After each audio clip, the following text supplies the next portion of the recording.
Welcome to a special edition of the Bill Walton Show as we're talking with my friend Tom Fitton, who's president of Judicial Watch, which is America's largest and most effective government watchdog organization and a national leader for cleaner elections. He's also written a great new book which just came out, which I highly recommend. It's called A Republic Under Assault, The Left's Ongoing Attack on American Freedom. Tom, welcome. Hi, good to see you. Thanks for having me, Bill. Haven't seen you in at least a day or two. I know. Hey, Tom, I know you saw this coming. I mean, you've been warning about this for as long as I can remember. Here we are in November. We're a couple weeks after the election. Can we undo what the Democrats have been putting in place now for at least the last year, maybe several years, in order to upend this election the way they have? Well, it will require extraordinary political will by the candidate who is being victimized here, President Trump. Certainly extraordinary activism by Americans, and I think any American ought to be concerned about this. This is a nonpartisan issue about whether the votes matter at all.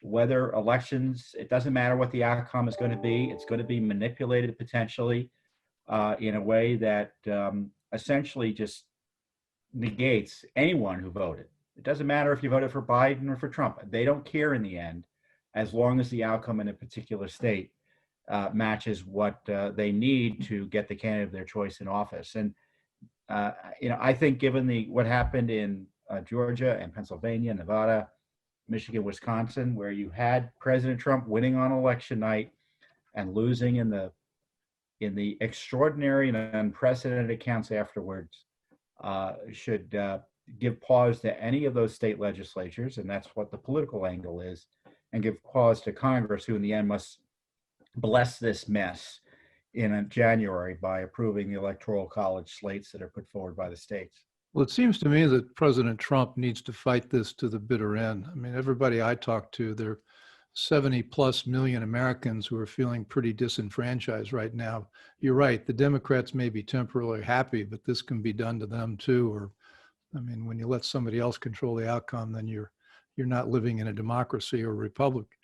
And I think Trump needs to stay in the fight until every last legal vote is counted and all the illegal votes are tossed out. But, do we have the evidence? I mean, people have been talking about fraud in Georgia, fraud in Arizona, fraud in Nevada, fraud in Pennsylvania. Do we have the evidence to make the case, and do we have enough time? Well, yes, we have enough time, and I do think the evidence is out there, at least for the political case. The courts, you never know. It depends on which judge as to whether or not you have the evidence legally. But when you have, in the cases of Georgia and Pennsylvania, election counting paused, when you have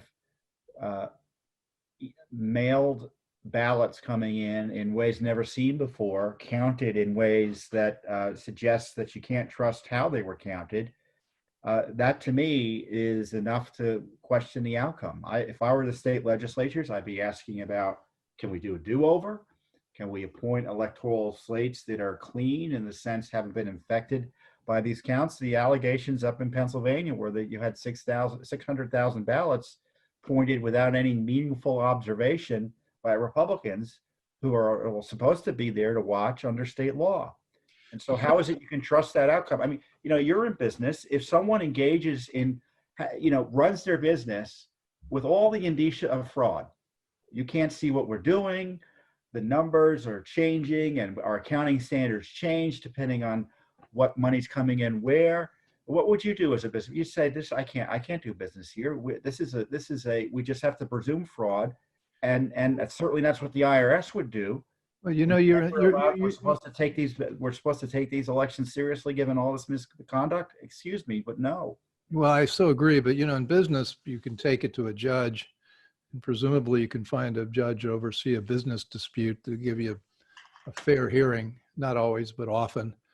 But in the case of Pennsylvania, for example, we've got the state Supreme Court, ruling to change the state's election law when only the legislature is constitutionally allowed to do it. So we got judges here that are in on the fix. Well, as I said earlier, you never know what the judges are going to do or what the justices of the Supreme Court are going to do. But the electoral college system is a constitutional system that's separate and apart from judicial decision making. So good rulings would make it easier to overturn the results through the electoral college process. But it doesn't make it impossible for the states. In Pennsylvania, for instance, the state legislature has plenary authority. Plenary meaning you really can't review it, to change the outcome and appoint electors that reflect in what they view to be the clean outcome, which is, in my view, the president won in Pennsylvania. Similarly, in Congress, they get to bless and ratify these electoral college counts, and they can step in and reject certain counts, and in the end, the president could win there too. So this is a legal, constitutional, and political battle. So we shouldn't put all our eggs in the judicial basket. Well, I agree. In my view, and I've talked about it, I fundamentally, I've met whatever the big word is. Trump won this election. If you just look at the legal votes, he won, and if you throw out the illegal votes, he won even bigger. And we got to get to that count. Sidney Powell's come out and said that she has information about Dominion software and the computer software that tallies the counts, and that it's dirty. The software is dirty, and it was sold to people knowingly, people who knew it could be used to rig the outcome. Have you talked with her? What's the sense of what she has? And just as a sidebar, I'm delighted she's now working directly for Donald Trump in the campaign, where she'll have more of a voice. Yeah, I'm not sure what she has other than what I've heard about publicly. I do know when she says she has something, she's not one to make idle boasts. Usually there's evidence. We saw that with General Flynn. Everyone thought she was way out there on General Flynn. Remember that? It turned out she was dead to rights as to what happened there, and the evidence bore her allegations out. So anyone who dismisses what she says, I think, does it at their own risk. Certainly this Dominion software issue, where an election result was changed in Michigan, is more than enough reason to evaluate how that system was used in other states, and to do the necessary auditing and double checking to make sure those issues didn't arise not only in the big states we're talking about, but who knows, the myriad number of other states where numbers could have been I love her changed by the software or / human error, as is alleged in Michigan. Well, I love her pushback to Maria Bartiromo. It was sort of saying, well, can this be true? And we both know Sydney. Sydney says, I never say anything I can't prove.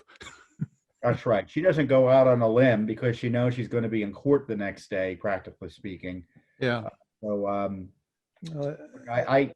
This computer issue, I know it sounds like it's a bit long haul, but if she's got the goods, if there's anyone who's going to have the goods, it's going to be Sydney. Well, you've been dealing with the media for years. What's your advice to deal with the things like New York Times is saying what we're saying is a torrent of falsehoods, and CNN calls it baseless voter fraud claims, and NPR, false claims of fraud, rigged election, CBS News, voter fraud complaint is garbage. I mean, you read this, you look online, and you just think, gee, we're really up against it. And we're with this wall of disinformation. Ideas about how we punch through that? Well, I would highlight the fact that the allegations of voter fraud are substantial. There's evidence, it's court evidence. They're making allegations that the system was broken in a way that we can't know one way or another whether votes were accurately counted. And secondly, these are civil rights allegations that are being made in court right now. These are the civil rights of voters that are trying to be vindicated when you have under these challenges.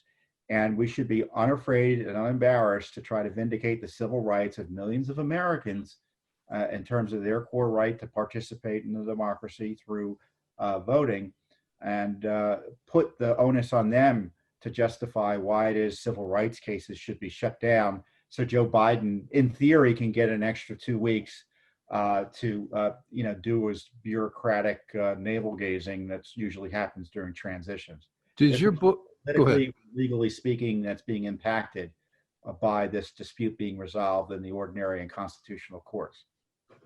Your book, A Republic Under Assault, Left's Ongoing Attack on American Freedom, this is sort of the chapter that didn't get written. This was more or less predicted in your book, wasn't it? Yeah, we knew this was coming. They told us it was coming. They talked about the red mirage. Trump's going to win on election day, but don't worry, he'll lose a few days later. Yeah. We knew that when you we've been doing litigation, Bill, as you know, to clean up election rolls, 800,000 extra names in Pennsylvania alone on the rolls that shouldn't be there. So surprise, surprise, they mail millions of ballots to dirty voting rolls. And there are questions about the results. They can't even count them properly. I mean, there's nothing like this in American history where we don't know who won the election. And even in 2000, we knew who won. It was being disputed by an effort to do a recount. But there was certification, more or less, about who won on election day. Here, the states couldn't even be bothered to count the votes properly. And they're counting votes from places and through a method that's inherently suspect and invites fraud. Look, when you're counting votes on election day, even if you're partisan, you don't know how many votes you need. When you count votes after election day, all of a sudden you know how many votes you need. It infects and compromises the process inherently.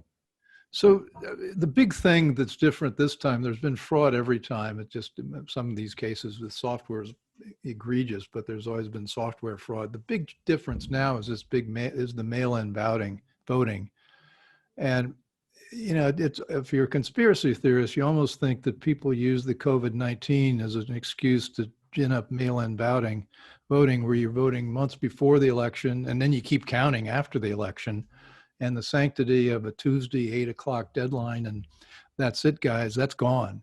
And what I discovered, that I can't find anybody that contradicts it, we're the only Western democracy, or Western democracy for that matter, that allows this scale of mail-in voting. Everybody else requires people to show up at the polls.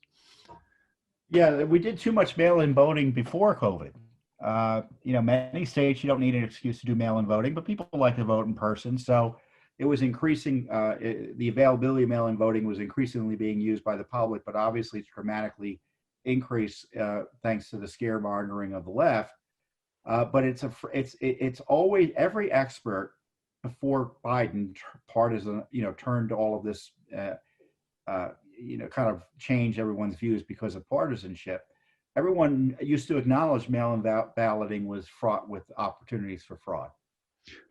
Everyone knew you can't track. It's harder to vote, to commit fraud in person. Not impossible, but harder to. Easy to do it through the mail-in ballot process. You can't track vote buying schemes.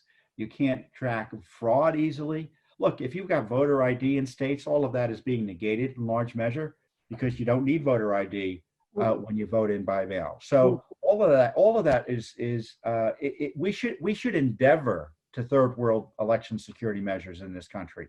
It's not getting better, it's getting worse. Well, you know, if mail-in voting becomes voting becomes the new normal, we can forget people trusting the result of any election. And we got to somehow figure out how to put that genie back in the bottle. John Funn's recommending a presidential commission.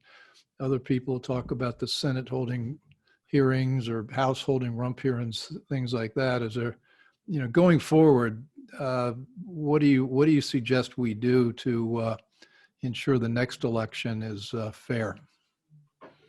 By making sure this election's fair. Good. Because if we don't do it here, yeah, the left is going to be happy to have presidential commissions and hearings for weeks and years afterwards. That doesn't change what their policies will be, what their pushes will be. You know, I often joke that we're going to regret comparing COVID to the flu because the left's response will be, you're right, we should just treat the flu like COVID and have similar restrictions in perpetuity.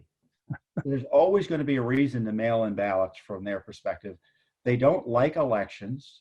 And when you have really effectively no voting day, you're not having an election. You're just having some type of ratification of the liberal narrative. And they're not going to let anything other than that successful ratification occur. under the methodology we've talked about, mail-in balloting, basically without end, that begins months before the election and ends when they figure out how to win. So we're in the same place. We need to fight this to ensure every vote is legal, toss out the illegals, fight this to the end. You know, one metaphor is bitter end. I think we call it the sweet end or the happy end, because you know, and I think when we prevail, we can keep the republic. We fight as long as the Constitution allows us to fight. Right.